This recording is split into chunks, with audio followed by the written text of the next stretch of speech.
Jam 2 pagi. Tiba-tiba, tetanggaku meneleponku. Suaranya panik. Dia bilang, tutup rapat semua jendela dan kunci semua pintu. Jangan melihat keluar, apapun yang terjadi. Aku kira dia hanya mengigau. Jadi, aku mengabaikannya. Aku berjalan ke jendela kamarku. Aku menyibak gordennya. Dan apa yang kulihat di luar sana, membuat darahku serasa membeku. Ternyata, sebelum ceritanya dimulai, silakan tulis di kolom komentar dari daerah mana saja teman-teman yang menonton cerita ini. Jangan lupa like dan subscribe agar channel ini bisa semakin berkembang dan bisa mempersembahkan cerita yang lebih menarik lagi. Rumah terasa begitu besar ketika kau sendirian. Sunyi adalah kanvas, dan setiap suara kecil melukiskan kecemasan di atasnya. Jarum jam di dinding ruang tengah berdetak dengan gema yang terasa berlebihan, seolah-olah setiap detiknya sedang menghitung mundur menuju sesuatu. Jam di ponselku menunjukkan pukul 1.58 pagi. Aku, Karina, duduk di sofa, memeluk lututku. Seluruh tubuhku dibalut daster katun sederhana dan jilbab bergo instan yang biasa kupakai di rumah. Sebuah kebiasaan yang kubawa sejak dulu, rasanya lebih nyaman saja. Malam ini, suamiku, Anton, tidak ada di sisiku. Dia pamit lembur 1 jam yang lalu, sekitar pukul 1 pagi. Agak aneh, memang. Biasanya jika lembur, dia akan memberi kabar sejak sore, atau paling tidak, dia tidak akan pulang dulu. Tapi malam ini, dia pulang untuk makan malam, terlihat lelah. Lalu sekitar tengah malam dia bilang ada masalah darurat di proyek yang mengharuskannya kembali ke lokasi.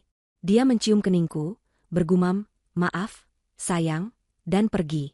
Aku hanya mengangguk, terlalu mengantuk untuk banyak bertanya. Hujan di luar baru saja reda, menyisakan aroma tanah basah yang menyelinap masuk dari ventilasi. Aku mencoba membaca buku, tapi mataku tidak bisa fokus. Aku mencoba menonton film, tapi suaranya terasa terlalu keras di tengah kesunyian. Akhirnya aku hanya duduk, menunggu kantuk datang. Suasana hening ini mencekam. Kami baru pindah ke komplek perumahan ini 3 bulan lalu. Rumah baru yang besar, sedikit di pinggir kawasan, dengan jarak antar rumah yang lumayan jauh. Kami belum banyak mengenal tetangga, kecuali Bu Rima di sebelah. Seorang wanita parubaya yang pendiam dan jarang sekali keluar rumah. Tepat saat jarum jam meloncat ke pukul 2, ponselku yang tergeletak di meja kopi bergetar hebat. Layarnya menyala, menampilkan nama, Bu Rima. Jantungku serasa melompat ke tenggorokan. Bu Rima? Menelepon jam 2 pagi? Perasaan aneh mulai menjalari punggungku. Ada apa? Apa rumahnya kebakaran? Apa dia sakit? Aku ragu sejenak, sebelum akhirnya menggeser ikon hijau. Halo, Bu Rima? Ada A. Tutup rapat semua jendela dan kunci semua pintu. Suara di seberang telepon itu bukan suara Bu Rima yang biasa kudengar. Suaranya pecah, bergetar, dan penuh kepanikan. Dia tidak berteriak, tapi berbisik dengan desakan yang begitu kuat, seolah ada seseorang di dekatnya. Aku terdiam, masih mencerna. Apa, Bu? Ini siapa? Ini Rima, Mbak Karina. Rima, tetanggamu. Tolong jangan banyak tanya. Cepat lakukan. Kunci semuanya. Dan jangan, demi Tuhan, jangan melihat keluar jendelamu. Apapun yang terjadi. Napasnya terdengar terengah-engah, seperti orang yang habis berlari.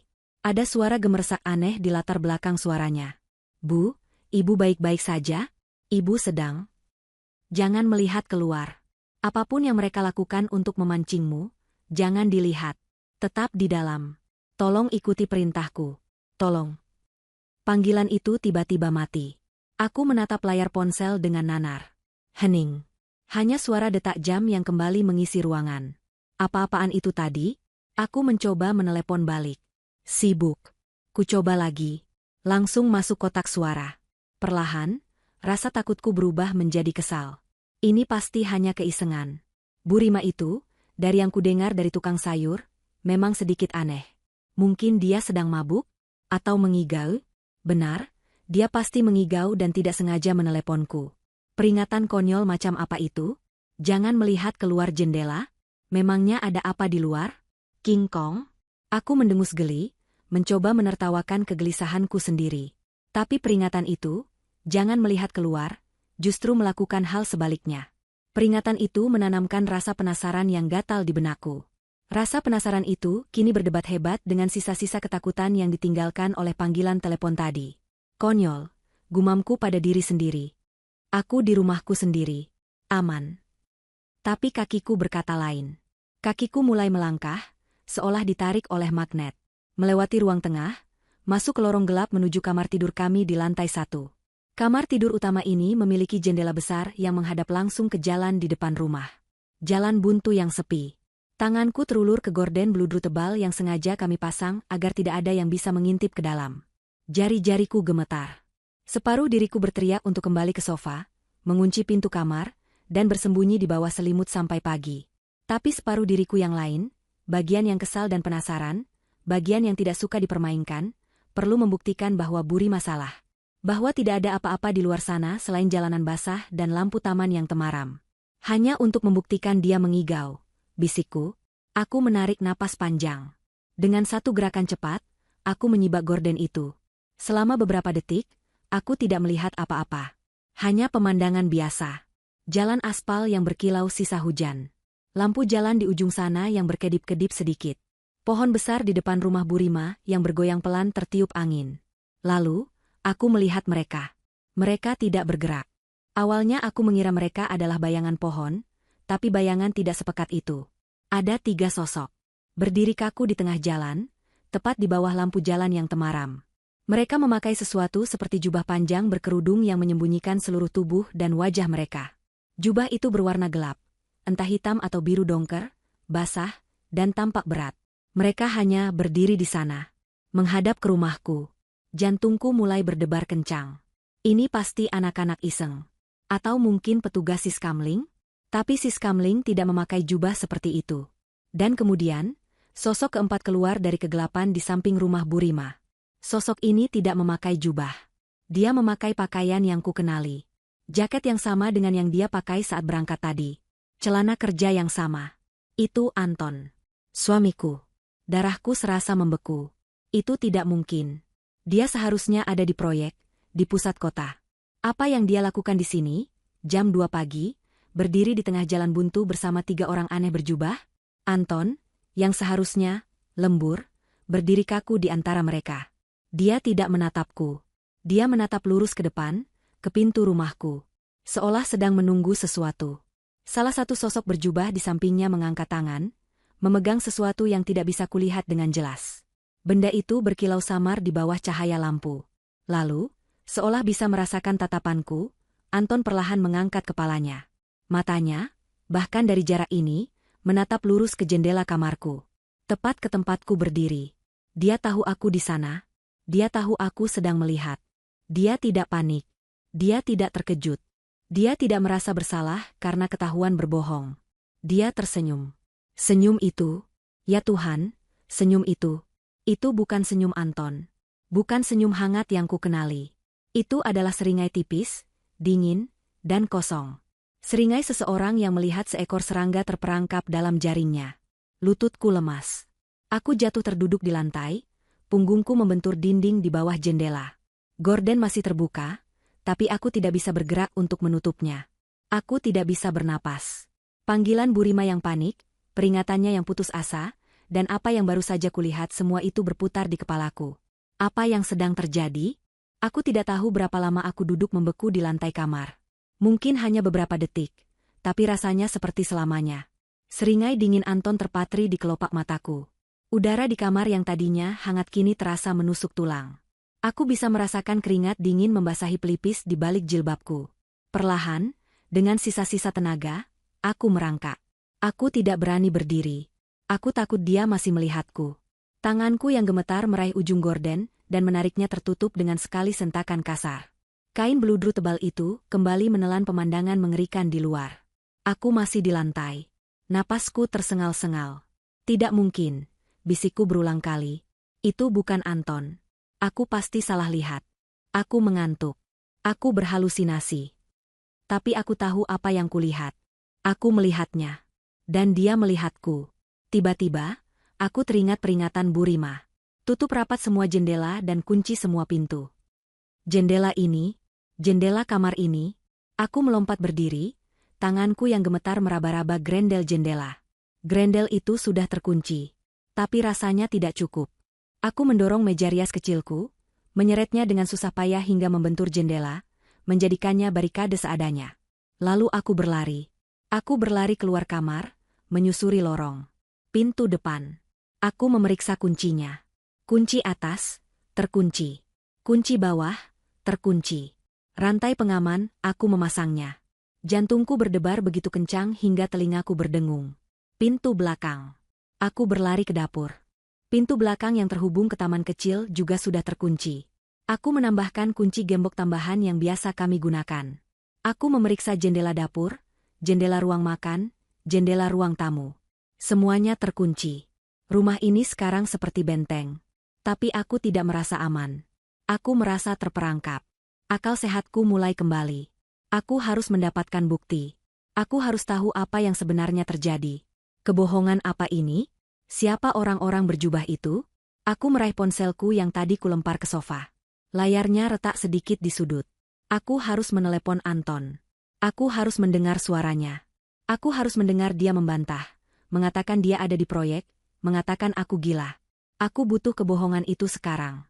Jariku gemetar saat menekan nomor, suamiku. Panggilan tersambung. Aku menempelkan ponsel ke telingaku, siap mendengar nada sambung. Alih-alih, aku mendengar suara dering. Bukan dari ponselku. Suara dering itu ada di dalam rumah. Napas tertahan di tenggorokanku. Suara dering itu pelan, teredam, tapi jelas. Berasal dari ruang kerja Anton di sebelah ruang tamu. Aku berjalan pelan, seolah di atas pecahan kaca. Pintu ruang kerjanya sedikit terbuka. Aku mendorongnya. Gel. Aku meraba saklar lampu. Cahaya neon putih menerangi ruangan seketika. Ruangan itu rapi. Meja kerjanya bersih seperti biasa. Dan di atas meja, tergeletak ponsel Anton yang satunya. Ponsel yang khusus untuk kantor. Ponsel yang seharusnya dia bawa, lembur. Layarnya menyala dan bergetar, menampilkan fotoku dengan tulisan, Karina sayang memanggil. Aku menekan tombol merah di layarku, memutuskan panggilan. Dering di ruang kerja itu berhenti. Aku tertegun. Dia tidak membawa ponselnya. Tanganku bergerak seperti memiliki pikiran sendiri. Aku membuka laci meja kerjanya. Laci pertama, alat tulis. Laci kedua, dokumen. Laci ketiga, laci yang selalu dikuncinya. Aku menariknya. Terkunci. Dulu aku tidak pernah peduli. Tapi sekarang, aku harus membukanya. Aku mengambil penjepit kertas dari laci pertama. Aku bukan ahli, tapi aku putus asa. Aku mengotak-atik lubang kunci. Terdengar bunyi, klik, pelan. Laci itu terbuka. Di dalamnya tidak banyak. Hanya beberapa barang. Tapi barang-barang itu membuat darahku semakin dingin. Ada dompetnya. Dompet kulit hitam yang selalu dia bawa. KTP, SIM, kartu kredit, semua ada di sana. Ada kunci mobilnya, tergantung rapi di gantungan kunci. Dan ada kunci rumah kami. Satu set lengkap. Dia tidak pergi kemana-mana. Dia tidak pergi kerja. Dia tidak membawa dompet, tidak membawa kunci mobil, tidak membawa ponsel. Dia meninggalkan semuanya di sini. Dia berbohong. Dia pamit, lembur, jam 1 pagi, tapi dia meninggalkan semua identitasnya di rumah. Dia pergi keluar sana, ke jalanan, untuk bertemu orang-orang berjubah itu, tanpa membawa apa-apa. Jadi, bagaimana dia pergi? Dia tidak mungkin berjalan kaki. Lalu, bagaimana dia akan masuk kembali? Pikiran itu menghantamku seperti kereta api. Dia meninggalkan kuncinya. Dia tidak bisa masuk. Kecuali dia punya kunci lain. Atau kecuali dia tidak perlu kunci. Aku mundur perlahan dari ruang kerja. Kebohongan ini terlalu besar. Ini bukan sekadar lembur palsu. Ini sesuatu yang gelap dan terencana. Panggilan Bu Rima, dia tahu. Dia tahu Anton berbohong. Aku kembali ke ruang tengah, tubuhku gemetar hebat. Aku harus menelepon polisi. Ya, polisi. Aku akan bilang ada orang mencurigakan di depan rumah. Saat aku baru saja akan menekan nomor darurat, aku mendengarnya. Kar. Suara itu pelan, sangat pelan. Aku menahan napas. Kar. Suara itu berasal dari pintu depan. Itu bukan suara ketukan. Bukan suara orang menekan bel. Itu suara seperti kuku panjang, atau mungkin sikat kawat, sedang diseret perlahan di permukaan kayu pintu. Dari atas ke bawah. Lagi. Dan lagi. Kar. Mereka ada di depan pintu. Sosok-sosok berjubah itu. Mereka tahu aku di dalam. Mereka tahu aku sendirian. Aku menutup mulutku dengan kedua tangan agar tidak menjerit. Air mata panik mulai membakar mataku. Aku mundur, menjauhi pintu. Lalu suara goresan itu berhenti. Hening. Hening yang memekakkan telinga. Lalu klik. Suara logam beradu. Suara kunci dimasukkan ke dalam lubang kunci. Jantungku berhenti berdetak. Tidak. Tidak mungkin. Kuncinya ada di ruang kerja. Aku melihatnya sendiri. Klek. Gagang pintu bergerak. Turun. Aku lupa. Rantai pengaman. Aku memasang rantai pengaman. Terdengar suara pintu didorong, tapi tertahan oleh rantai. Celah kecil terbuka. Karina? Sayang? Kamu di dalam? Itu suara Anton. Terdengar normal. Terdengar lelah. Kenapa pintunya dirantai? Dek, bukain dong. Mas kedinginan di luar. Dia di sana, di balik pintu. Berpura-pura tidak terjadi apa-apa. Suara Anton di balik pintu terdengar begitu normal, begitu miliknya. Itu adalah suara suami yang lelah pulang kerja. Tapi aku tahu apa yang kulihat di luar jendela. Aku tahu seringai dingin yang bukan miliknya. Karina? Sayang? Kamu dengar Mas? Bukain dong. Aku berdiri terpaku di tengah ruang tamu, menatap pintu berantai itu. Celah kecil itu adalah satu-satunya pemisah antara aku dan dia. Antara aku dan monster yang baru saja kulihat. Mas. Mas bawa kunci, kan? Suaraku keluar lebih gemetar dari yang kuinginkan. Terdengar helaan napas berat dari balik pintu. Bawa. Tadi Mas pakai kunci, tapi kok dirantai? Ada apa sih? Dek, kamu baik-baik aja di dalam. Dia berbohong. Tentu saja dia berbohong. Kunci rumah yang setahuiku satu-satunya, ada di dalam laci ruang kerjanya. Itu artinya dia punya duplikat. Duplikat yang tidak pernah dia ceritakan. Untuk apa? Perlahan, aku melangkah maju. Tanganku gemetar hebat saat menyentuh rantai kuningan yang dingin. Pikiranku berteriak, jangan dibuka. Lari. Telepon polisi. Tapi apa yang akan kukatakan pada polisi? Suamiku pulang kerja dan aku tidak mau membukakan pintu? Mereka akan menganggapku gila. Aku tidak punya pilihan. Aku harus bersandiwara. Aku harus berpura-pura semuanya normal, sampai aku mengerti apa yang sedang terjadi.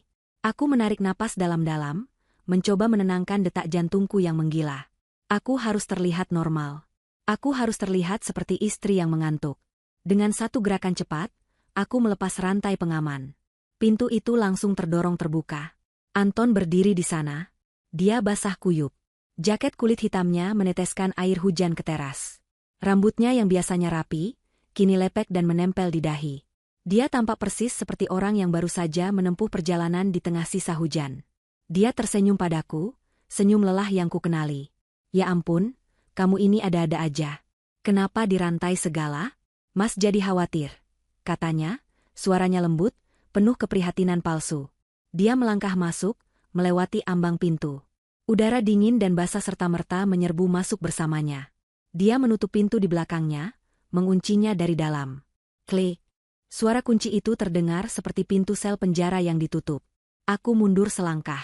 Dia menatapku, memiringkan kepalanya. Kamu kenapa? Kamu pucat sekali, sayang. Kamu sakit? Dia mendekat, mengulurkan tangan untuk menyentuh pipiku. Aku tidak bisa menahannya. Kata-kata itu meledak begitu saja dari mulutku. Aku lihat kamu. Tangannya berhenti di udara. Ekspresinya membeku sejenak. Hanya sepersekian detik. Tapi aku melihatnya. Mata itu berubah dari khawatir menjadi waspada. Lalu, secepat kilat, dia mengubahnya menjadi bingung. Lihat Mas? Ya jelas, Mas kan baru pulang. Kamu ini ngomong apa sih? Dia tertawa. Tawa kecil yang dipaksakan. Bukan, suaraku naik 1 oktav. Aku lihat kamu di luar. Tadi, jam 2. Kamu berdiri di jalan. Sama-sama orang-orang aneh. Anton terdiam. Dia menatapku lama. Sangat lama. Aku bisa melihat dia sedang berpikir, mengkalkulasi. Apa yang harus dia katakan? Kebohongan apa lagi yang akan dia buat? Akhirnya, dia menggelengkan kepala pelan, dan ekspresi bingungnya berubah menjadi raut sedih. Dia meraih kedua bahuku dengan lembut. Ya Tuhan, Karina, kamu pasti mimpi buruk. Aku nggak mimpi. Aku mencoba melepaskan cengkeramannya, tapi dia memegangku erat. Aku bangun. Aku lihat dari jendela kamar. Kamu senyum sama aku. Senyum yang mengerikan. Dia menatap mataku dalam-dalam. Sayang, dengar, Mas tadi di proyek. Rapatnya kacau. Ada masalah besar. Terus di jalan pulang, mobil Mas mogok di tengah jalan layang. Bener-bener mogok. HP Mas mati dari sore, lupa di-charge. Mas panik setengah mati, nggak bisa ngabarin kamu. Dia mengarang cerita dengan lancar. Terlalu lancar. Mas terpaksa numpang truk sampai gerbang tol, terus nyambung ojek di tengah hujan deras begini. Ini Mas basah kuyup. Kamu pikir Mas lagi main-main di luar sama? Orang aneh?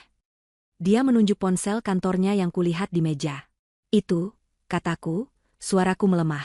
Ponselmu di ruang kerja. Tadi aku telepon, bunyi di sana. Ya itu, katanya cepat, seolah aku baru saja membantunya. Itu ponsel kantor yang baru. Mas sengaja tinggal, karena yang lama kan lagi di servis. Mas bawa ponsel pribadi Mas yang biasa. Dan itu mati total. Kamu bisa cek kalau nggak percaya. Dia merogoh sakunya, mengeluarkan ponselnya yang lain. Layarnya hitam. Dia menekan tombol power. Tidak menyala. Tentu saja. Dia sudah mempersiapkan semuanya. Dan dompet? Kunci mobil? Tanyaku lagi, putus asa mencari celah dalam kebohongannya. Dompet Mas ada di saku jaket ini. Dia menepuk jaketnya. Dan kunci mobil, ya jelas di mobil Mas yang mogok di jalan layang itu. Sayang. Gimana sih kamu? Semua jawabannya masuk akal. Terlalu masuk akal. Dia sudah memikirkan setiap kemungkinan. Dia memutarbalikkan fakta, membuatku terlihat seperti istri paranoid yang berhalusinasi. Dia menarikku ke dalam pelukannya. Pelukan erat yang basah dan dingin. Haha. Sudah. Kamu cuma kecapean. Sendirian di rumah baru, wajar kalau kamu jadi cemas berlebihan. Nggak ada siapa-siapa di luar. Cuma ada kita. Aku berdiri kaku dalam pelukannya. Aku ingin percaya padanya. Demi Tuhan, aku ingin sekali percaya bahwa aku hanya bermimpi buruk. Bahwa suamiku adalah suamiku. Tapi kemudian, aku menciumnya. Itu bukan bau hujan. Bukan bau jaket kulit. Bukan bau parfum kantornya. Di balik aroma basah itu, ada bau lain. Bau yang pekat, menusuk hidung, dan membuatku mual seketika. Bau tanah. Tanah kuburan yang basah. Dan bau kemenyan. Asap yang pekat dan manis. Seperti yang biasa kau cium di tempat-tempat keramat atau upacara pemakaman. Bau itu menempel lekat di jaketnya, di rambutnya, di kulitnya. Aku mendorongnya menjauh dengan keras. Kamu bohong, pekiku. Anton tersentak, ekspresi terkejut di wajahnya. Karina. Bau apa ini? Aku menunjuknya dengan jari gemetar. Ini bukan bau ojek. Ini bukan bau mobil mogok. Kamu bau kemenyan. Kamu bau tanah. Kamu habis dari mana, Anton? Mata Anton menyipit. Topeng suami yang sabar itu retak. Untuk sesaat, aku melihat lagi sosok yang ada di luar jendela. Dingin, kejam, dan penuh perhitungan. Dia menatapku tajam. Ruangan terasa sesak. Detak jam di dinding terdengar seperti palu godam. Lalu, dia tersenyum. Senyum tipis yang sama sekali tidak mencapai matanya. Bau kemenyan, ulangnya pelan.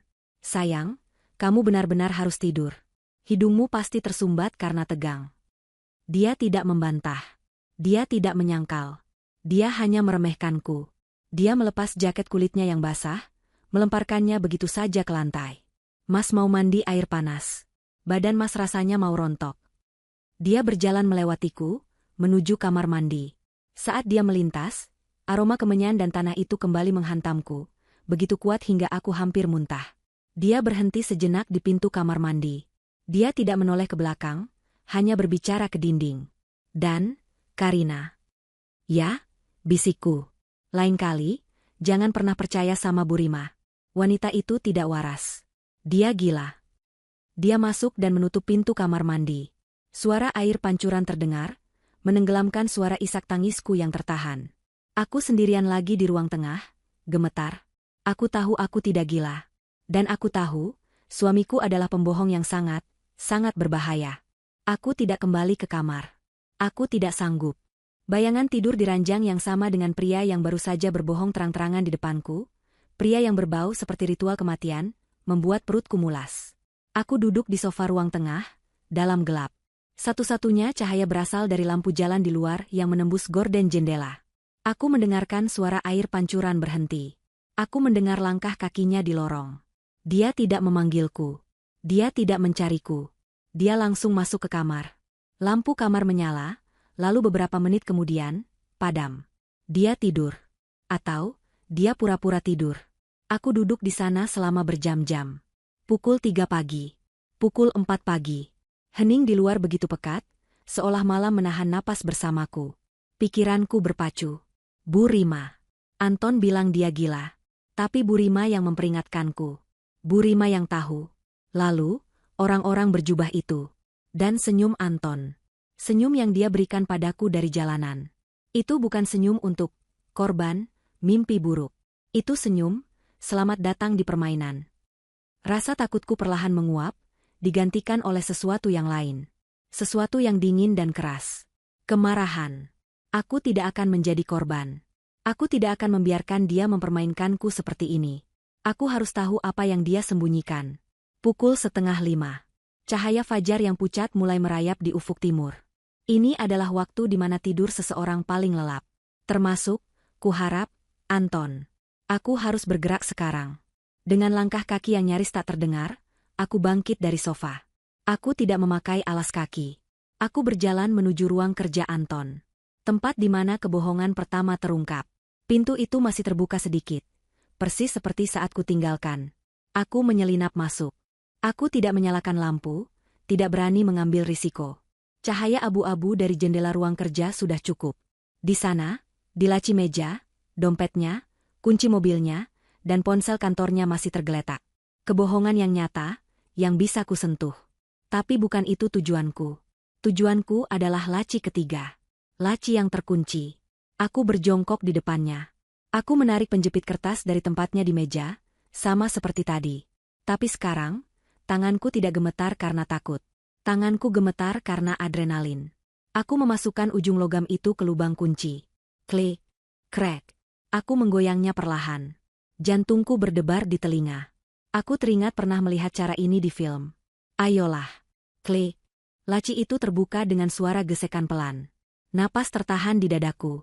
Di dalam, hanya ada sedikit barang. Tapi barang-barang itu membuatku mengerti bahwa ini lebih besar dari yang kubayangkan. Pertama, sebuah buku catatan kecil bersampul kulit hitam. Kusam dan tua. Tidak ada judul, tidak ada tulisan apapun di sampulnya. Aku membukanya dengan hati-hati. Isinya bukan tulisan. Halaman pertama penuh dengan simbol-simbol aneh. Seperti campuran huruf kuno dan gambar-gambar geometris yang rumit. Semuanya digambar dengan tinta hitam pekat. Aku membalik halaman. Lagi. Dan lagi. Puluhan halaman berisi simbol-simbol yang membuat kepalaku pusing hanya dengan melihatnya. Ini bukan catatan kerja. Ini sesuatu yang lain. Lalu, di bagian belakang buku, aku menemukan sesuatu yang berbeda. Beberapa halaman berisi tulisan tangan. Daftar. Itu adalah daftar nama. Hanya nama. Tidak ada alamat, tidak ada nomor telepon. Hanya nama-nama asing yang tidak kukenali. Di sebelah setiap nama, ada tanggal.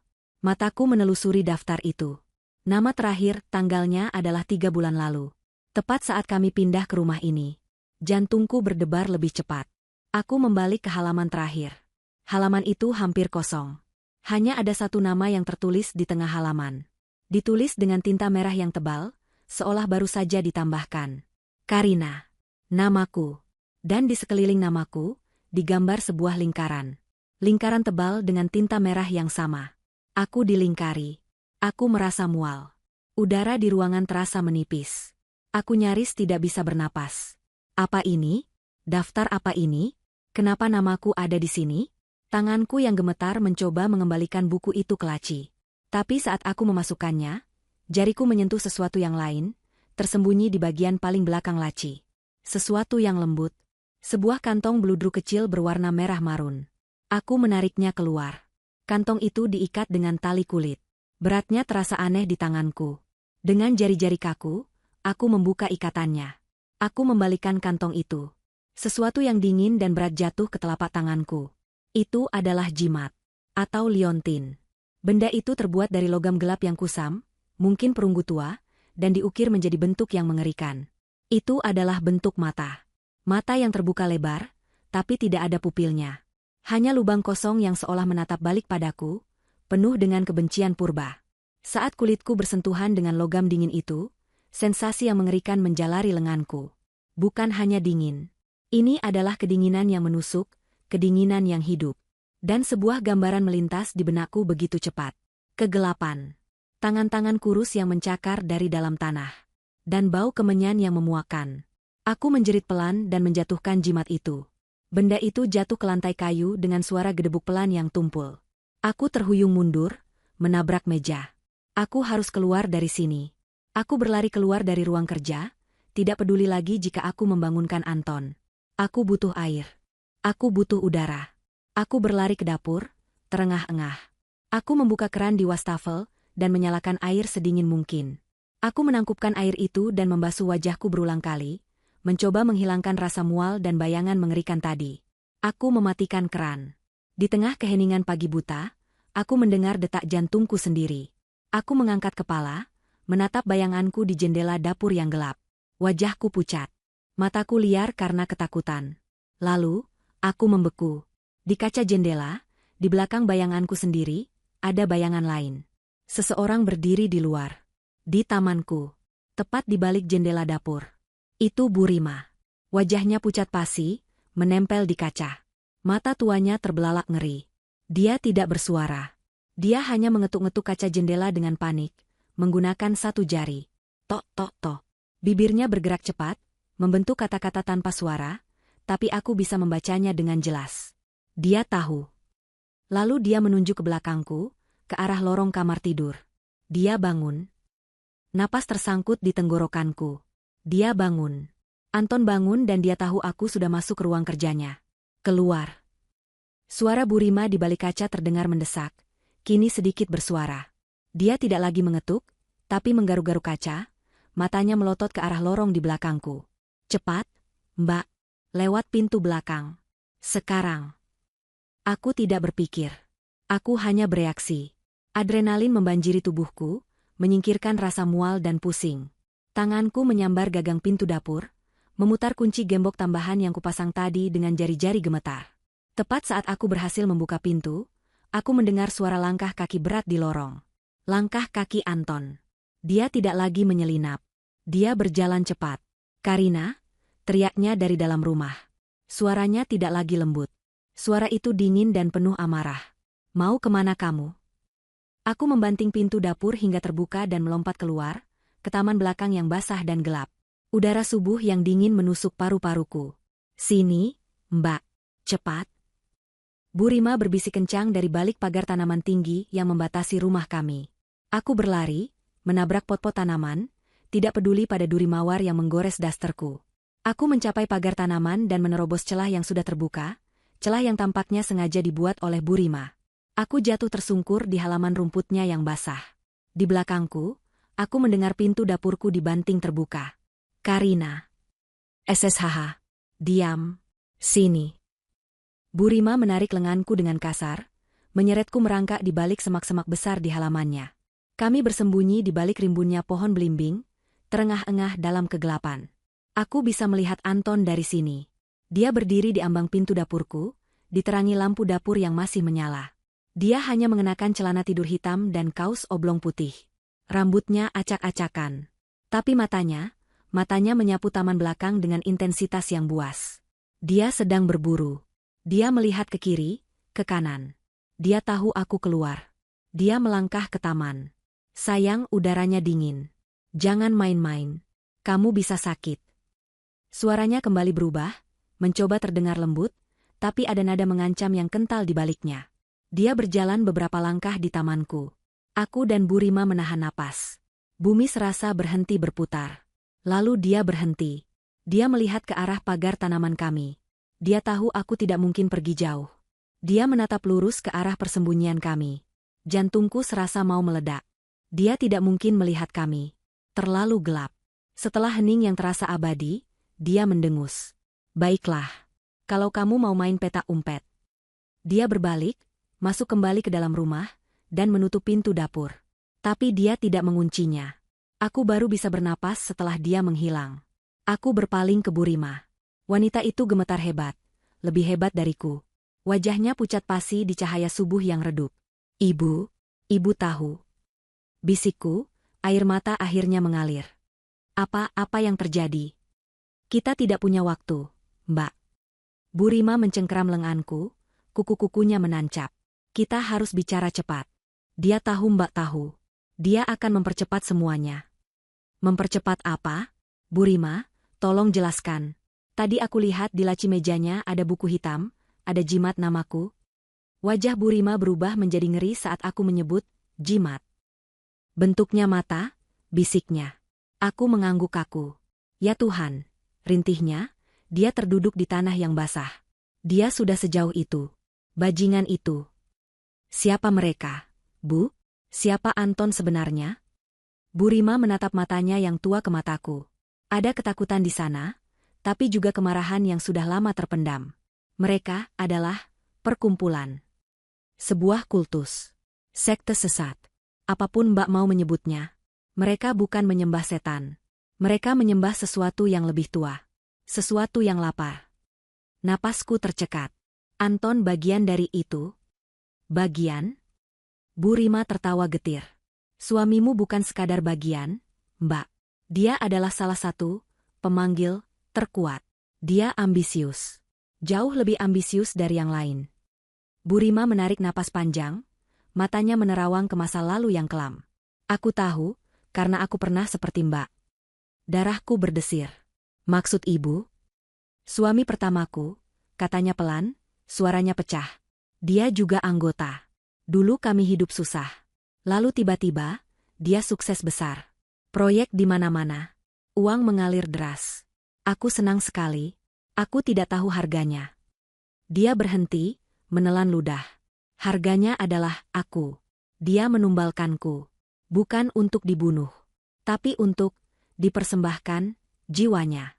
Untuk diambil energinya sedikit demi sedikit sampai aku kosong. Sampai aku hanya jadi cangkang. Tapi aku melawan. Bagaimana? Aku kabur. Tepat sebelum ritual puncaknya. Aku kehilangan segalanya. Anakku, mereka mengambil anakku sebagai gantinya. Air mata mengalir deras di pipi tuanya, tapi dia menghapusnya dengan kasar. Aku bersumpah akan menghancurkan mereka. Aku pindah ke sini, bertahun-tahun kemudian, setelah mendengar salah satu dari mereka pindah ke komplek ini. Aku tidak tahu kalau itu suamimu. Sampai aku melihat tanda-tandanya. Tanda apa? Bau kemenyan setiap malam Selasa dan Jumat Kliwon. Tamu-tamu berjubah yang datang setelah tengah malam. Dan tatapan matanya. Tatapan mata suamiku dulu. Kosong. Penuh keserakahan. Jadi tadi malam? Tadi malam adalah perkenalan, kata Burima cepat. Dia berbohong pamit lembur. Dia membawamu keluar, dalam tidurmu, secara astral, atau entah bagaimana. Tapi tadi malam, dia mengenalkan dirimu pada penjaga. Sosok-sosok berjubah itu. Mereka adalah saksi. Dia memberitahu entitas itu bahwa kamu adalah persembahan berikutnya. Ritualnya sudah dimulai, Mbak. Aku teringat panggilan teleponnya. Itu sebabnya ibu meneleponku. Aku melihat mereka berkumpul di jalan. Aku tahu itu tandanya. Aku mencoba memperingatkanmu.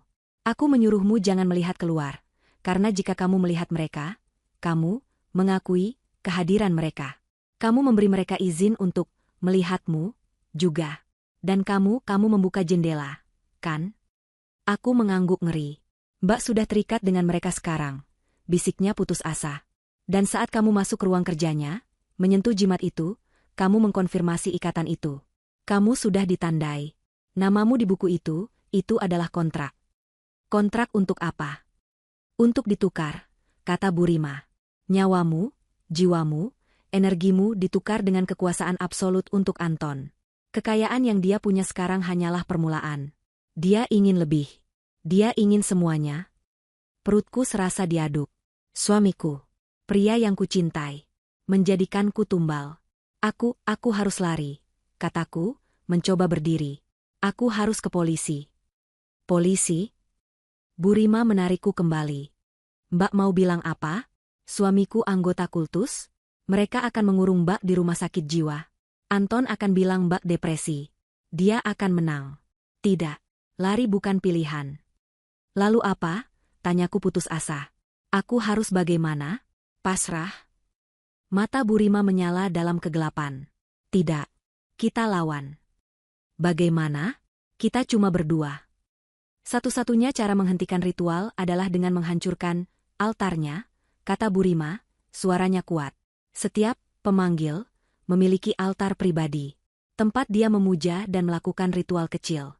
Itu pasti ada di suatu tempat di dalam rumahmu. Tersembunyi. Kita harus menemukannya. Dan kita harus membalikannya. Membalikannya? Ritual itu membutuhkan persembahan dan pemanggil. Jika kita bisa mengacaukannya, kita bisa membuat entitas itu mengambil pemanggilnya sendiri. Sebelum aku bisa menjawab, kami berdua membeku. Terdengar suara dari dalam rumahku. Suara musik. Musik klasik yang mengalun pelan. Anton sering memutarnya saat dia santai. Dia sudah tidak mencariku. Dia sedang menungguku. Mbak harus kembali ke dalam, kata Burima. Apa? Ibu gila? Dia akan membunuhku. Dia tidak bisa membunuhmu, kata Burima cepat, mencengkeram wajahku. Tidak secara fisik. Belum. Dia membutuhkanmu, bersedia, atau setidaknya pasrah untuk ritual puncak. Dia akan mencoba cara lain. Cara apa? Dia akan mencoba meracunimu. Bukan racun biasa. Racun yang melemahkan jiwa. Yang membuatmu patuh. Yang membuatmu lupa ingatan. Jangan makan apapun. Jangan minum apapun yang dia berikan. Pura-pura sakit. Pura-pura mual. Dia mendorongku pelan. Sekarang, Mbak harus kembali. Berpura-pura. Bilang Mbak ketakutan karena mimpi buruk. Bilang Mbak panik dan lari keluar. Menangis. Beraktinglah demi nyawamu, Karina. Aku menatapnya ngeri. Aku tidak bisa. Mbak harus, tegasnya. Aku akan mengawasi dari sini. Cari altar itu.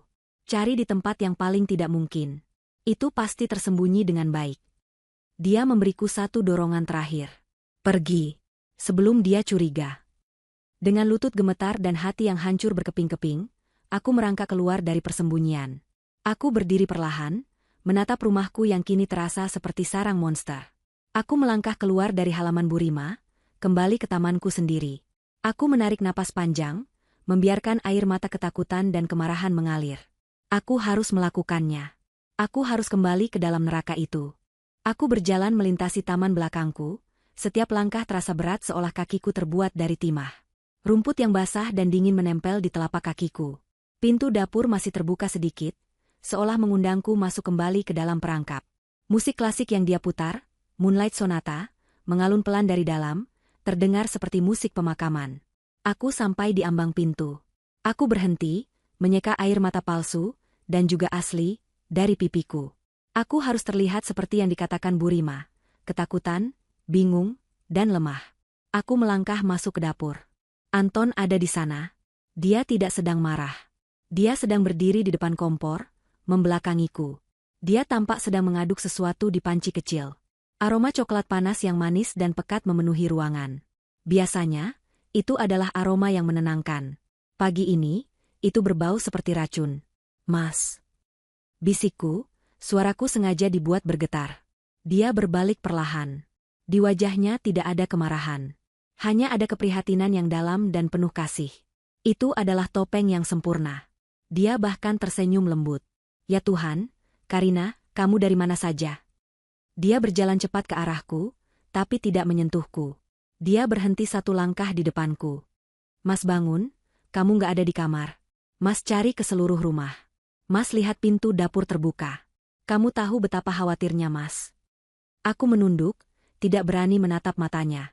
Aku takut, Mas. Takut kenapa, sayang? Dia mencoba meraih tanganku, tapi aku menariknya. Tadi malam, aku mimpi buruk. Mimpi yang sama, aku berbohong, menggunakan kebohongannya sendiri sebagai senjataku. Tentang orang-orang berjubah. Rasanya nyata sekali. Terus aku ke ruang kerja, aku nggak tahu kenapa. Aku pusing. Aku lihat laci mejamu terbuka. Aku sengaja berhenti, melihat reaksinya. Matanya menyipit sepersekian detik. Dia tahu aku bohong tentang laci yang terbuka. Terus aku panik. Aku nggak tahu harus apa. Aku cuma lari, Aku mengakhiri kalimatku dengan isakan tertahan. Anton menatapku lama. Dia sedang menimbang-nimbang. Apakah aku jujur? Apakah aku tahu sesuatu? Lalu dia menghela napas panjang, seolah lega. SSHH. Sudah. Kamu cuma panik. Itu wajar. Dia kembali ke kompor. Makanya Mas di sini. Mas tahu kamu pasti kedinginan. Mas buatin coklat panas kesukaanmu. Yang pakai sedikit kayu manis. Ini, minum. Biar kamu tenang. Dia menuangkan cairan kental berwarna coklat tua itu ke dalam mug favoritku. Dia menyodorkannya padaku. Minum, sayang. Biar hangat. Peringatan Bu Rima berdering di telingaku, jangan minum apapun yang dia berikan. Aku menatap mug itu. Uapnya mengepul, membawa aroma manis yang kini membuatku mual. Tanganku terulur, gemetar. Aku menatap matanya. Aku mual, Mas. Perutku nggak enak. Mungkin masuk angin. Ekspresi Anton tidak berubah. Dia masih tersenyum. Ayolah, Dek. Cuma sedikit. Ini akan membuatmu merasa lebih baik. Mas jamin. Dia menyorongkan mug itu lebih dekat. Dia memaksa. Ini adalah tes pertama. Aku tidak punya pilihan. Aku harus menolaknya tanpa membuatnya curiga. Aku mengambil mug itu. Tanganku gemetar hebat. Anton mengawasiku, matanya tidak berkedip. Terima kasih, Mas, kataku pelan.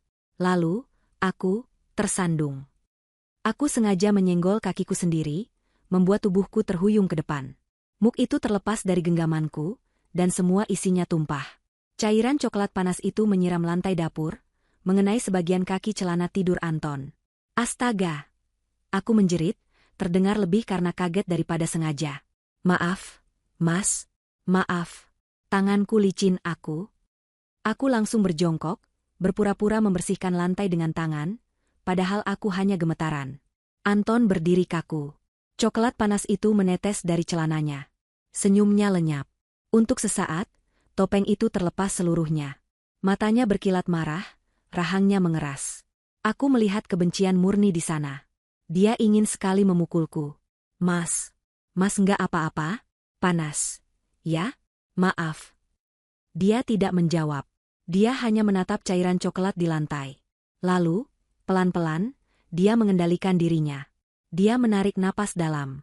Saat dia menatapku lagi, senyum itu sudah kembali, walau sedikit kaku.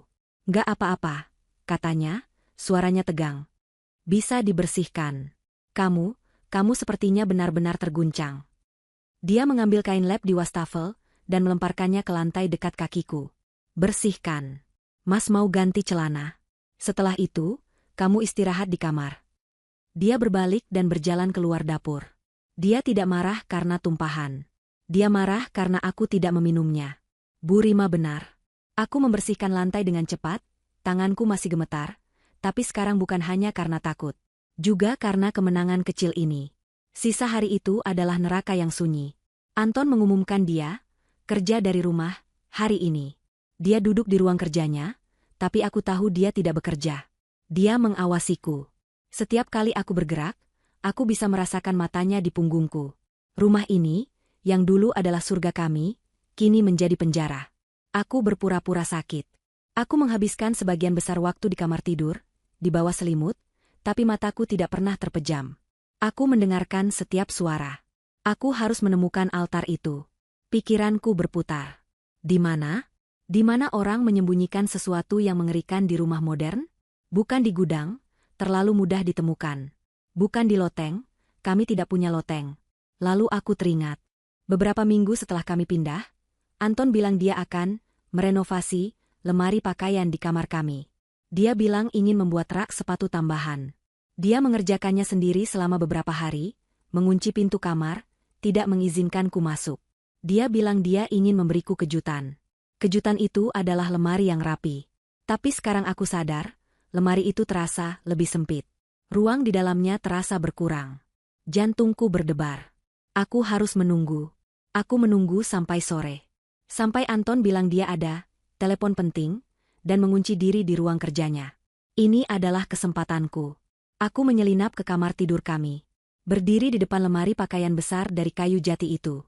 Aku membuka pintunya. Pakaian-pakaianku dan pakaian-pakaian Anton tergantung rapi. Aku mendorong semua pakaian Anton ke samping. Di belakangnya, hanya ada dinding kayu polos bagian belakang lemari. Aku mengetuknya. Tuk, tuk, tuk. Suaranya padat. Aku menggeser lagi. Ke bagian paling sudut. Di belakang jas-jas mahalnya. Aku mengetuk lagi. Tuk, tuk, tong. Suara itu berbeda. Suara itu berongga. Jantungku melompat. Aku meraba-raba permukaan kayu itu dengan panik. Tidak ada gagang. Tidak ada celah. Bagaimana cara membukanya? Aku meraba-raba lagi, menekan setiap inci kayu. Di bagian bawah, dekat lantai lemari, jariku merasakan sesuatu. Sebuah tonjolan kecil yang nyaris tak terasa. Sebuah tombol? Aku menekannya. Tidak terjadi apa-apa. Aku menekannya dan menahannya. Tidak ada. Aku memutarnya. Terdengar suara klik mekanis yang pelan. Dinding kayu di depanku bergeser. Panel itu tidak terbuka. Panel itu bergeser ke samping, masuk ke dalam dinding lain, memperlihatkan sebuah lubang gelap. Bukan lubang. Itu adalah tangga. Tangga sempit dan curam yang menuju ke bawah. Ke dalam kegelapan total. Dan dari kegelapan itu, tercium bau yang sama seperti di jaket Anton tadi malam. Bau tanah basah. Dan bau kemenyan yang sangat pekat. Aku telah menemukannya. Aku menemukan altar itu. Aku berdiri di ambang pintu lemari yang terbuka, menatap ke dalam lubang hitam pekat di lantai. Tangga itu seolah-olah ditelan oleh kegelapan. Bau kemenyan dan tanah basah menyembur keluar, begitu pekat hingga aku harus menutup hidungku dengan daster. Rasanya seperti menghirup udara dari kuburan yang baru dibuka. Di mana akal sehatku? Seharusnya aku lari. Lari keluar rumah, berteriak minta tolong. Tapi peringatan Bu Rima berputar di kepalaku, polisi akan menganggapmu gila. Anton akan menang. Tidak. Aku tidak akan lari. Aku tidak akan membiarkan dia menang. Aku harus tahu apa yang ada di bawah sana. Aku harus menemukan bukti. Aku harus menemukan cara untuk menghentikan ini. Tanganku merogoh saku dasterku, mencari satu-satunya senjataku, ponsel. Aku menggenggamnya erat. Dengan satu tarikan napas terakhir yang bergetar, aku menyalakan lampu senter di ponselku. Cahaya putih yang tajam itu menembus kegelapan, menerangi anak tangga pertama. Tangga itu terbuat dari batu kasar, sempit, dan curam. Dinding di sekitarnya bukan kayu. Itu, tanah padat yang dipadatkan, basah dan berkilauan. Ini jelas bukan buatan pengembang perumahan. Ini adalah sesuatu yang Anton bangun sendiri, atau sesuatu yang memang sudah ada di bawah rumah ini, dan dia hanya membukanya. Aku menoleh sekali lagi ke pintu kamar. Aman. Aku masih bisa mendengar suara Anton yang teredam dari ruang kerjanya. Dia sedang rapat di telepon. Suaranya terdengar bersemangat, menjijikan. Demi nyawamu, Karina, bisikku pada diri sendiri, mengulangi kata-kata Bu Rima. Aku melangkahkan kakiku ke anak tangga pertama. Dingin. Batu itu terasa dingin dan lengket, seolah menyedot kehangatan dari kakiku. Aku turun perlahan, satu persatu. Lampu ponselku hanya menerangi area kecil di depanku, menciptakan bayangan-bayangan menakutkan yang menari-nari di dinding tanah. Bau kemenyan semakin kuat, bercampur dengan bau busuk lain yang tidak bisa kutebak. Bau anyir seperti logam berkarat. Setelah sekitar 15 anak tangga, aku akhirnya mencapai lantai. Ruangan itu lebih besar dari yang kubayangkan. Langit-langitnya rendah, membuatku harus sedikit membungkuk. Ini adalah ruang bawah tanah yang sesungguhnya. Dindingnya terbuat dari beton kasar yang retak-retak, dan di beberapa tempat, akar-akar pohon besar menembus masuk, menggantung seperti pembuluh darah yang mati. Aku mengarahkan cahaya ponselku berkeliling. Ruangan itu tidak kosong. Di dinding, ada rak-rak kayu sederhana. Di atasnya ada toples-toples kaca berisi, entahlah, herbal kering, cairan berwarna aneh, dan sesuatu yang tampak seperti gumpalan rambut dan kuku. Aku memalingkan muka, menahan rasa mual.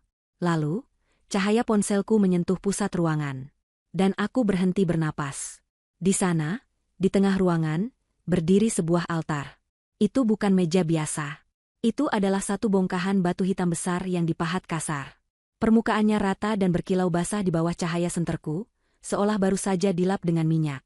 Di sekeliling batu itu, di lantai beton yang retak, terukir sebuah lingkaran besar dengan simbol-simbol rumit yang sama seperti yang kulihat di buku catatan Anton. Lingkaran itu digambar dengan sesuatu yang berwarna merah kecoklatan. Aku tidak mau menebak itu apa. Di atas altar itu, jantungku serasa diremas. Di atas altar itu, Diletakkan dalam sebuah bingkai perak yang indah, ada fotoku. Foto pernikahanku. Bukan foto berdua. Hanya fotoku. Anton telah memotong dirinya sendiri dari foto itu. Di foto itu, aku sedang tersenyum lebar, menatapnya penuh cinta. Di sini, di ruang bawah tanah yang busuk ini, senyumanku terlihat bodoh dan naif.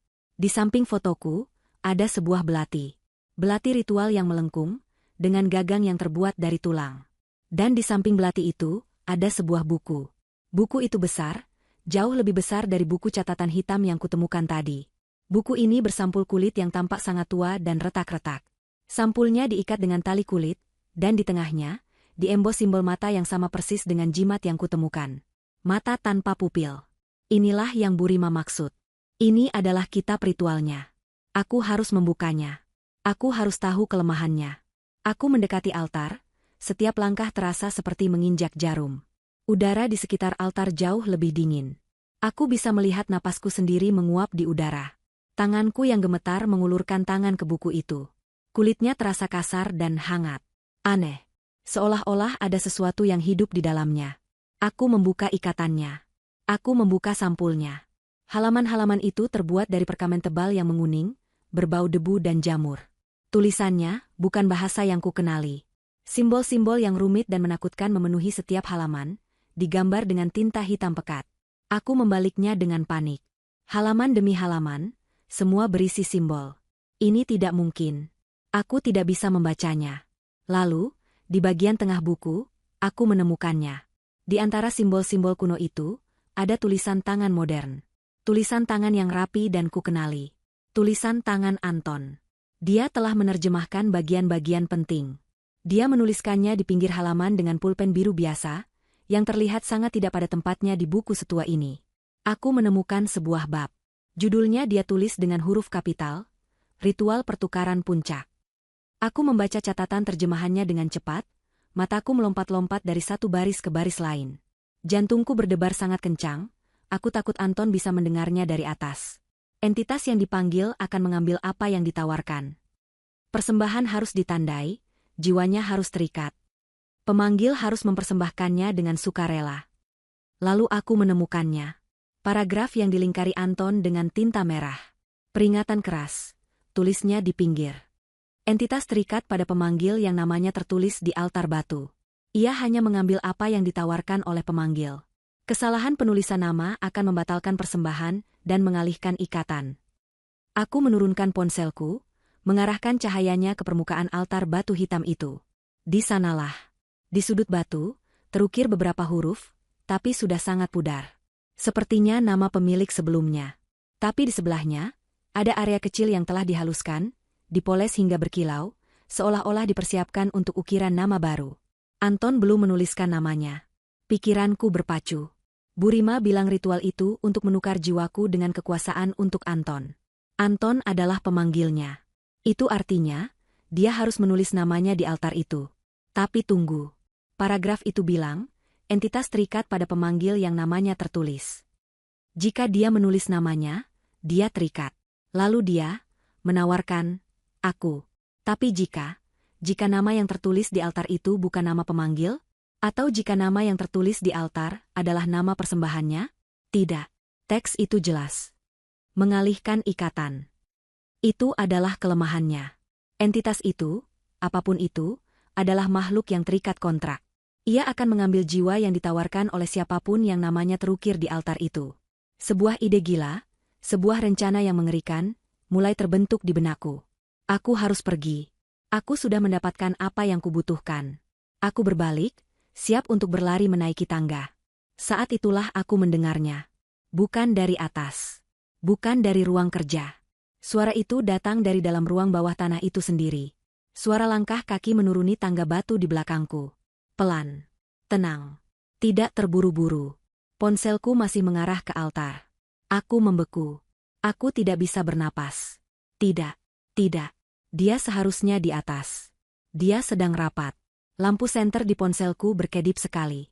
Baterai lemah. Perlahan, aku membalikan badan. Anton berdiri di anak tangga terakhir. Dia tidak lagi mengenakan pakaian kerjanya. Dia telah berganti pakaian, sama seperti tadi malam. Celana kerja hitam, kemeja hitam lengan panjang. Wajahnya tenang. Dia tidak terkejut. Dia tidak marah. Dia tersenyum. Senyum dingin dan kosong yang sama seperti yang kulihat di jalan. Dia mengangkat sebuah tape recorder kecil di tangannya. Dari alat itulah suara, rapatnya berasal. Dia mematikannya. Keheningan yang mematikan memenuhi ruangan. "Aku tahu kamu di sini, Karina," katanya, suaranya bergema pelan di ruangan sempit itu. "Aku sudah menunggumu." Menemukan kejutanku? Lampu senter di ponselku mati. Baterai habis. Kegelapan total menelanku. Aku menjerit pelan, tersandung mundur dan menabrak altar batu yang dingin di belakangku. Jantungku serasa berhenti berdetak. Aku terperangkap. Di bawah tanah. Bersama dia. "Ah, jangan takut gelap, sayang." Suara Anton terdengar tenang, seolah sedang menenangkan anak kecil. Terdengar suara korek api dinyalakan. Kresek. Satu persatu, lilin-lilin hitam tinggi yang tidak kulihat sebelumnya, yang ditempatkan di sekeliling ruangan, menyala. Cahayanya yang redup dan berkedip-kedip menerangi wajahnya. Dia berdiri di kaki tangga, menatapku. Matanya berkilau dalam cahaya lilin. Dia tampak bahagia. "Harus kuakui, kamu lebih pintar dari yang kukira," katanya sambil berjalan pelan mendekat. Dia berjalan mengitariku, seperti pemangsa yang mengamati mangsanya. Menemukan ruang ini sendirian. Membaca buku itu. Mengesankan. "Anton, kenapa?" Suaraku keluar seperti bisikan serak.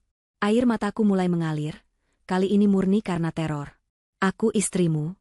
Kita saling mencintai." Dia berhenti di depanku. Dia tertawa. Tawa itu bukan tawa hangat yang kukenal. Tawa itu kering dan hampa. "Cinta?" ulangnya, seolah kata itu adalah lelucon yang kotor. "Oh, Karina, kamu masih saja naif." Dia mengulurkan tangan dan membelai pipiku dengan punggung jarinya. Kulitnya terasa sedingin es. Aku gemetar hebat, tapi tidak bisa bergerak. "Cinta itu konsep untuk orang miskin, sayang. Cinta itu ilusi yang kita ciptakan agar kita bisa bertahan hidup dalam kemelaratan. Aku muak jadi miskin. Aku muak jadi orang biasa yang diinjak-injak."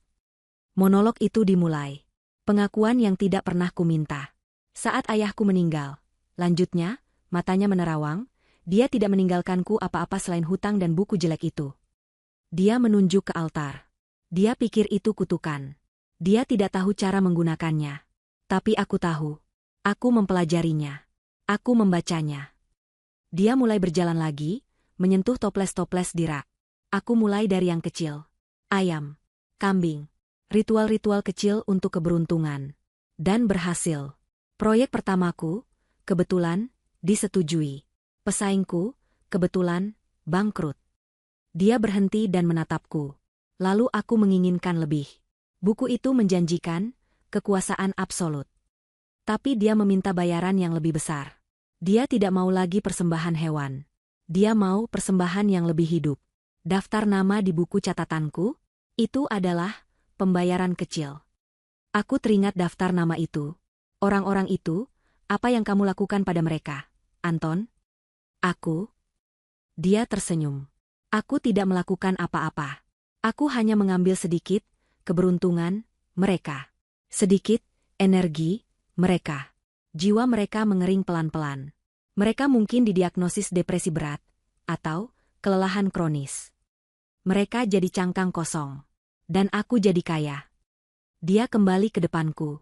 Tapi untuk ritual puncak, untuk kekuasaan yang sesungguhnya, entitas itu menginginkan sesuatu yang murni. Sesuatu yang penuh cinta. Sesuatu yang akan sangat menyakitkan jika diambil. Dia menatap mataku dalam-dalam. Dia menginginkanmu, Karina. Sejak pertama kali aku melihatmu, aku tahu. Energimu begitu bersih. Begitu kuat. Kamu adalah persembahan yang sempurna. Pernikahan kita, cinta kita itu semua adalah caraku untuk menggemukkan jiwamu. Membuatmu penuh cinta dan kepercayaan agar saat diambil, rasanya lebih manis untuknya. Perutku serasa diaduk. Pria yang kunikahi. Pria yang tidur di sampingku. Pria yang kubuatkan sarapan. Semua itu bohong. Aku bukan istrinya. Aku adalah ternak yang sedang dia gemukan. Kamu monster, desisku. Aku adalah orang yang pragmatis. Ralatnya. Dan sekarang, berkat teman kecilmu yang usil itu, kita harus mempercepat pestanya. Saat itulah aku menyadarinya. Bu Rima. Ya, Bu Rima. Tawa Anton terdengar lagi. Wanita tua bodoh itu. Dia pikir dia bisa mengawasiku? Dia pikir aku tidak tahu dia bersembunyi di balik pagar setiap malam. Di mana dia? Tanyaku panik. Oh, dia akan segera bergabung dengan kita. Sebenarnya, aku harus berterima kasih padamu. Apa maksudmu? Kamu berlari ke dia. Kamu menariknya ke dalam permainan ini secara terbuka. Kamu mengikatnya pada nasibmu. Aku tidak bisa menyentuhnya sebelumnya, aturannya rumit. Tapi sekarang, dia terlibat. Dia, saksi, yang tidak diinginkan. Anton berjalan ke dinding beton di seberang tangga. Dinding itu terlihat solid. Dia menekan sebuah simbol yang terukir samar di sana. Terdengar suara gerinda yang memekakan telinga.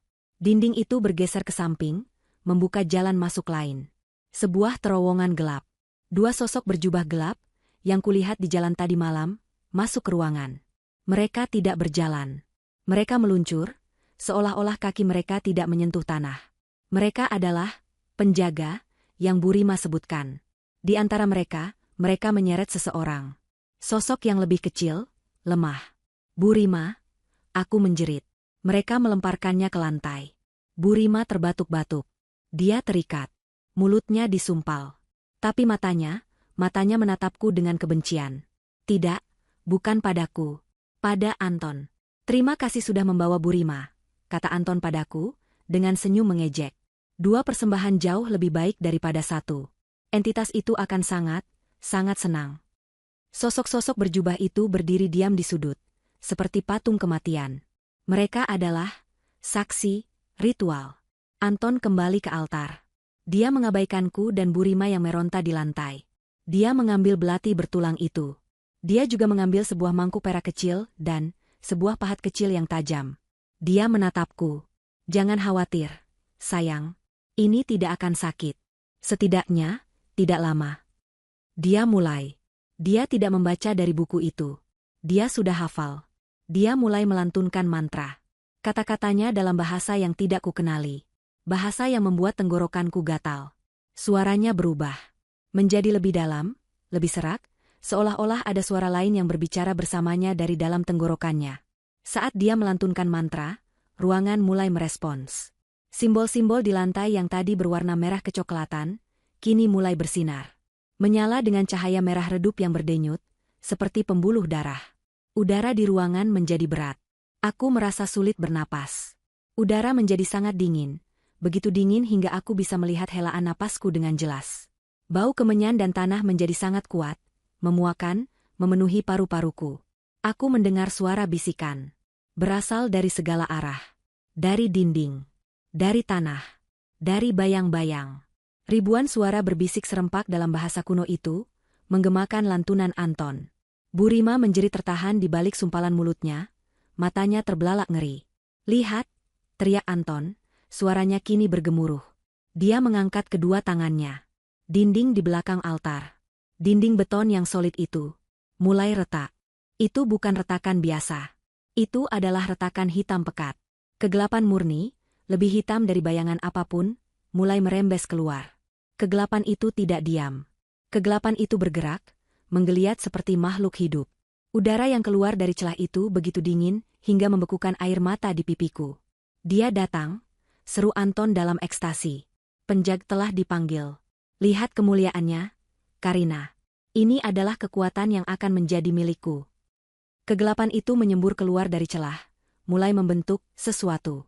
Sesuatu yang besar, dan sangat lapar. Ritual telah dimulai. Kegelapan yang menyembur keluar dari celah dinding itu tidak lagi berbentuk uap atau bayangan. Ia mulai menggumpal. Seperti tinta yang diteteskan ke dalam air, ia berputar dan memadat di tengah ruangan. Ruangan itu bergetar hebat. Lilin-lilin berkedip-kedip liar, apinya menari-nari ketakutan, hampir padam oleh hawa dingin yang menusuk tulang. Dari gumpalan kegelapan itu, sebuah sosok mulai terbentuk. Sesuatu yang begitu besar hingga ia harus membungkuk di ruangan bawah tanah yang rendah ini. Sesuatu yang terbuat dari malam abadi dan kebencian murni. Tidak ada mata yang terlihat, tapi aku merasa jutaan mata sedang mengawasiku.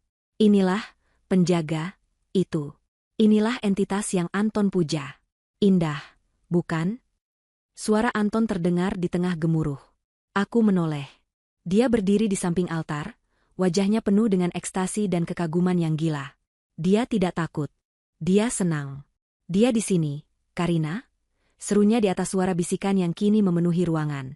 Dia datang. Dia datang untuk mengambil persembahannya.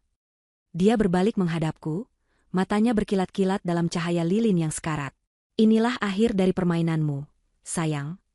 Dia mengambil pahat kecil dan palu batu yang tergeletak di altar. Dan sekarang, gumamnya, lebih pada dirinya sendiri, untuk menyelesaikan kontrak. Dia membungkuk di atas altar, di atas area yang telah dia haluskan. Nama pemanggil harus diukir, katanya, mengulangi apa yang mungkin dia baca di buku itu. Sebagai tanda ikatan abadi. Dia mengangkat pahat itu, menempatkannya di atas batu hitam yang berkilau. Dia akan menulis namanya. Dia akan menulis Anton. Aku menatap Burima. Dia tergeletak di lantai, terikat, matanya terbelalak ngeri. Dia meronta-ronta, tapi sia-sia. Lalu matanya bertemu dengan mataku. Dia menatapku dengan putus asa. Dia melirik ke arah altar, lalu kembali padaku. Matanya seolah memohon. Lakukan sesuatu. Ingat buku itu. Buku itu. Ya Tuhan, buku itu. Kesalahan penulisan nama akan mengalihkan ikatan. Sebuah rencana gila, rencana yang hanya punya satu kesempatan, terlintas di benakku. Aku harus menghentikannya menulis namanya. Tepat saat Anton mengangkat palu untuk memukul pahat itu, aku menjerit. Tidak. Tunggu. Jeritanku begitu keras dan putus asa, hingga membelah keriuhan di ruangan itu. Anton membeku. Palunya tertahan di udara. Dia menoleh padaku perlahan, wajahnya berubah dari ekstasi menjadi kemarahan murni. Apalagi? Geramnya.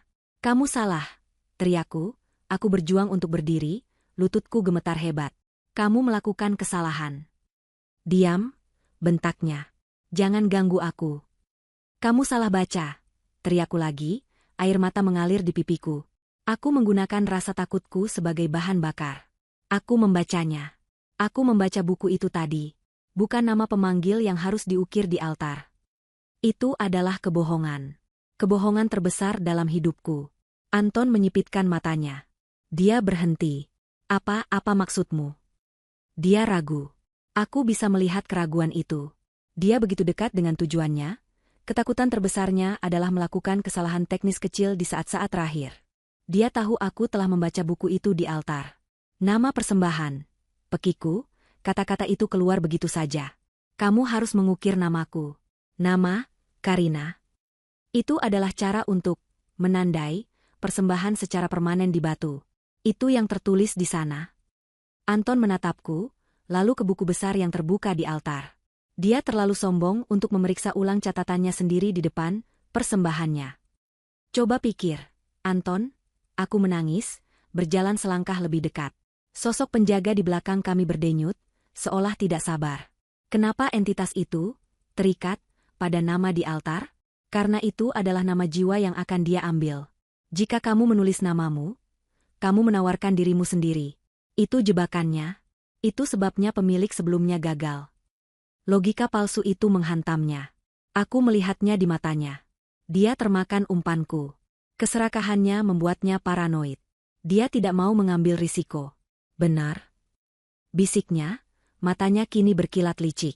Tentu saja. Persembahan. Itu logis. Dia melempar pahat dan palu itu ke lantai dengan suara dentang yang keras. Tidak ada waktu untuk mengukir. Sudah terlalu lama.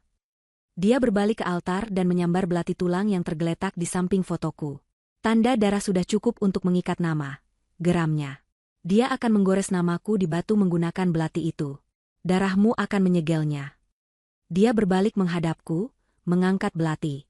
Dia berjalan cepat ke arahku. Sekarang, berikan tanganmu. Atau lehermu. Aku tidak peduli. Dia hanya beberapa langkah dariku. Inilah akhirnya. Rencanaku gagal. Tapi saat dia beralih darinya, aku melihat gerakan di lantai. Burima.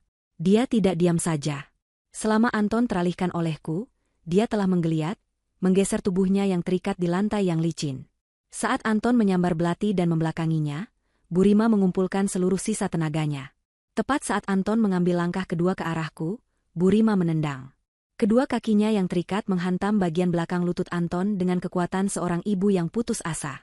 Arg! Anton terhuyung. Dia tidak jatuh, tapi dia kehilangan keseimbangan untuk sesaat. Lututnya tertekuk. Hanya itu yang kubutuhkan. 1 detik. Aku tidak lari menjauh. Aku berlari ke arahnya. Dia kaget. Dia pikir aku akan menyerangnya. Dia mengangkat belati itu untuk menemuiku. Tapi aku melewatinya. Aku menerjang ke depan, bukan untuk menyerang Anton, tapi untuk altar. Dia berteriak marah. Bodoh. Dia berbalik, belati teracung, siap menusuk punggungku. Aku sudah sampai di altar. Tanganku yang gemetar meraba-aba di lantai tempat dia tadi melempar peralatannya. Aku menemukannya. Pahat kecil yang dingin dan tajam. Aku membungkuk di atas permukaan altar batu hitam itu. Di belakangku, aku bisa merasakan panas dari amarah Anton. Aku bisa mendengar desisan belati yang membelah udara. Dengan sekuat tenaga, dengan cengkraman maut, aku menggoreskan pahat itu ke permukaan batu yang telah dipoles. Aku tidak berusaha rapi. Aku tidak berusaha mengukir. Aku mencakar batu itu. Aku tidak menulis, Karina. 5 goresan cepat, kasar, dan dalam. 5 huruf yang akan menyegel takdirnya. A, N, T, O, N. Pahat itu terlepas dari tanganku yang kejang. Anton membeku. Belati itu berhenti, hanya 1 inci dari leherku. Keheningan total turun di ruang bawah tanah. Bahkan ribuan suara bisikan itu berhenti. Dia melihat apa yang telah kulakukan. Dia menatap goresan putih yang jelek di permukaan batu hitam yang berkilauan itu. Goresan namanya. Apa? Bisiknya. Napasnya tercekat di tenggorokannya. Matanya beralih dari batu itu ke mataku. Wajahnya pucat pasi, lebih pucat dari Burima.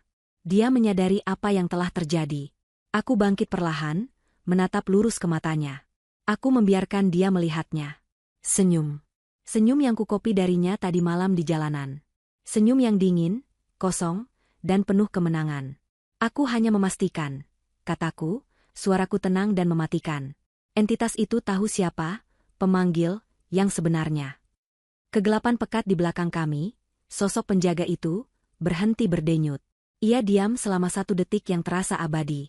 Dan kemudian, ia meledak. Ledakan itu bukan suara. Itu adalah ledakan energi murni. Kegelapan menyembur ke atas, menghantam langit-langit rendah, membuat debu dan kerikil berjatuhan. Sosok itu kini memenuhi separuh ruangan. Ia tidak lagi membungkuk. Ia telah tumbuh. Ia adalah gunung kegelapan yang hidup, dan dari permukaannya yang berdenyut, puluhan, mungkin ratusan, mata merah kecil terbuka dan berkedip. Semuanya menatap ke satu arah. Bukan padaku. Bukan pada Burima. Semua mata itu menatap Anton. Anton menjerit. Itu bukan jeritan marah. Itu adalah jeritan teror murni yang keluar dari dalam jiwa. Jeritan seorang pria yang baru saja menyadari bahwa dia telah salah mengisi formulir kontrak abadi. Tidak. Dia meraung. Suaranya pecah. Dia berbalik dari altar dan menunjukku dengan belati yang gemetar. Bukan aku. Persembahannya dia. Ambil dia. Aku menawarkannya padamu. Ambil Karina. Sosok penjaga itu mengabaikan teriakannya. Ia menundukkan kepalanya yang tak berbentuk, seolah-olah sedang membaca. Mata merahnya yang banyak terfokus pada goresan kasar di permukaan altar. Anton. Kontrak telah ditandatangani. Nama pemanggil telah terukir. Dan pemanggil itu, dalam kebodohan dan keserakahannya, tidak menawarkan apa-apa selain dirinya sendiri. Ikatan itu telah dialihkan. Anton mengerti. Aku melihat momen ketika pengetahuan itu menghantamnya. Dia tidak mencoba berdebat lagi. Dia lari. Dia berbalik dan berlari menuju tangga batu, menuju keselamatan. Dia bahkan tidak sampai di anak tangga pertama. Sosok penjaga itu bergerak lebih cepat dari kilat. Sulur-sulur kegelapan pekat, tebal seperti lengan pria dewasa, melesat keluar dari tubuh utamanya. Mereka meluncur melintasi lantai, mengabaikanku dan Burima seolah-olah kami tidak ada. Sulur-sulur itu menjerat pergelangan kaki Anton. Dia jatuh tersungkur dengan keras ke lantai beton. Tidak. Lepaskan aku. Ini kesalahan. Ini semua kesalahan. Dia merangkak, mencakar-cakar lantai dengan putus asa. Tapi sosok itu tidak bermain-main. Ia menarik. Anton diseret mundur melintasi lantai. Dia menjerit saat tubuhnya diseret melintasi lingkaran simbol yang bersinar merah. Asap mengepul dari pakaian dan kulitnya dimanapun dia menyentuh simbol-simbol itu. Entitas itu membakarnya dalam perjalanannya kembali ke altar. Karina, tolong aku. Dia memekik padaku. Memohon. Aku hanya berdiri di sana, di samping Burima, yang kini telah kudekati. Aku menatapnya. Tanpa belas kasihan. Sulur-sulur kegelapan itu mengangkatnya dari lantai. Mereka menyeretnya kembali ke depan altar, tepat ke hadapan sosok penjaga. Anton tergantung di udara, meronta-ronta dan menjerit seperti hewan yang disembelih. Sosok penjaga itu tidak merobeknya. Tidak membakarnya. Itu terlalu cepat. Itu terlalu berbelas kasih. Ia mendekatkan wajahnya yang tak berbentuk ke wajah Anton. Ratusan mata merah itu menatapnya dari jarak beberapa inci. Anton berhenti meronta. Dia hanya gemetar, air mata dan ingus mengalir di wajahnya. Lalu, penjaga itu mengulurkan satu sulur kecil, sehalus jari. Dan ia menyentuh dahi Anton. Anton tidak menjerit. Matanya hanya terbelalak ngeri. Dan dia mulai berubah. Perubahan itu dimulai dari kakinya. Kulitnya berhenti menjadi kulit. Warnanya berubah menjadi abu-abu kusam, lalu menghitam. Mengkilap. Dia membatu. Transformasi itu merayap naik. Kakinya, pinggangnya, dadanya.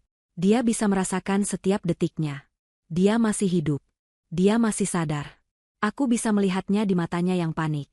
Dia mendapatkan apa yang dia inginkan. Keabadian. Dia mencoba mengangkat tangannya untuk menghentikan proses itu, tapi tangannya sudah berubah menjadi batu hitam.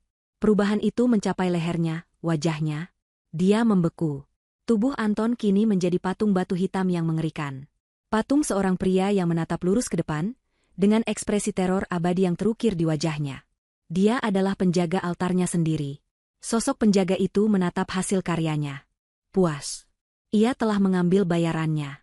Ia menoleh ke arah kami. Ratusan matanya menatapku dan Burima selama sepersekian detik.